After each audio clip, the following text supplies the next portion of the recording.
Hello friends, I'm Jerrin. I would like to discuss about the educational data. What is educational data mining?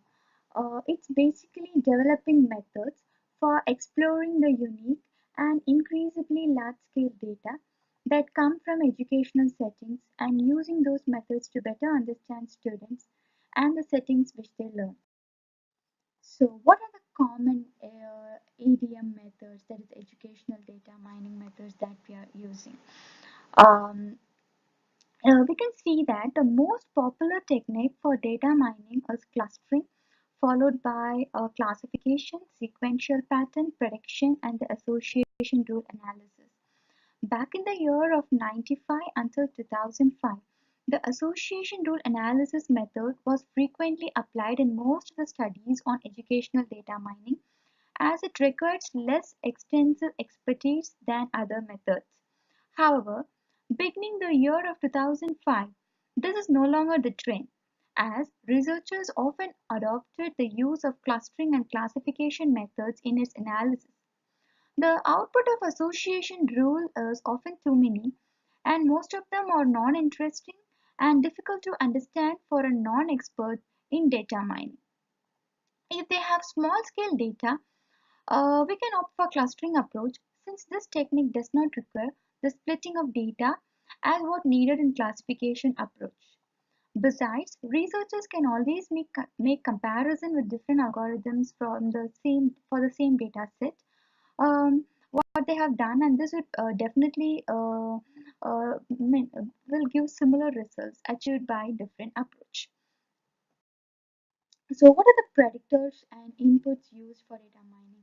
Currently, the most of the researchers on educational data mining pay great attention towards the use of e-learning models like Moodle, WebCT, Blackboard, and some even develop their own tool for the learning purpose.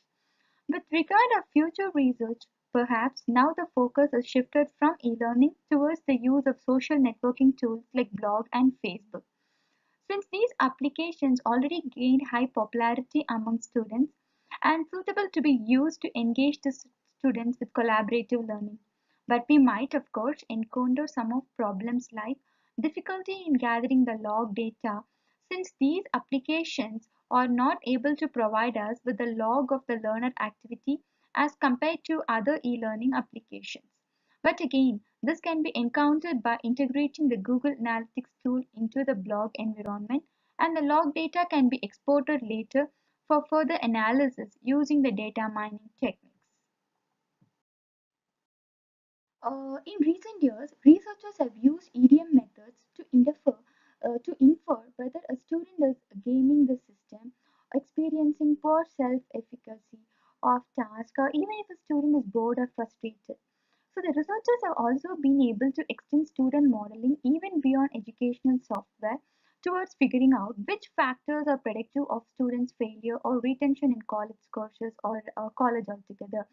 So here is using linear regression and the predictors, which are basically alpha naught, alpha 1, alpha 2, which we see in the slide. So these predictors are then used to assess what proportion of actions are gaming.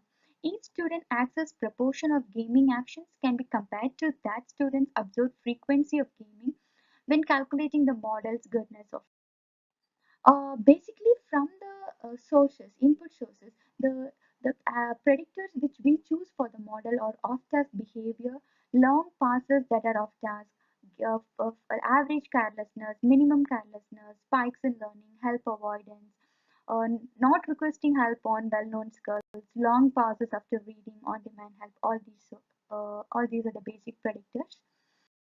So, uh, in CRISP, so how the educational data mining works.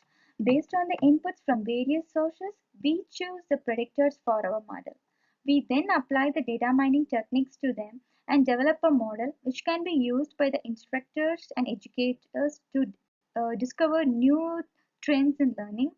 And this can also provide recommendation to the students based on some easy learning tips on their learning behavior.